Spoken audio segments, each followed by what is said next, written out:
Hey guys, welcome back to our new video. So on this video we are going to look how we can view the campaign manager on Tool4seller app.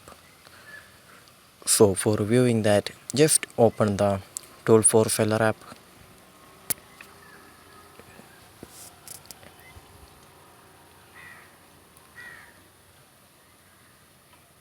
So after opening the app, here we need to just go to the function section. We can see in the bottom in the right side of the alert section, we can just see the functions right there. Just tap on the functions here, and here we need to just scroll down.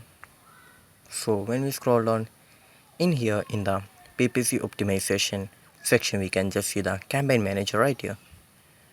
So you need an API connection for that. If you have that, we can just view the campaign manager right here. So this is where we can view the campaign manager on Tool4seller app.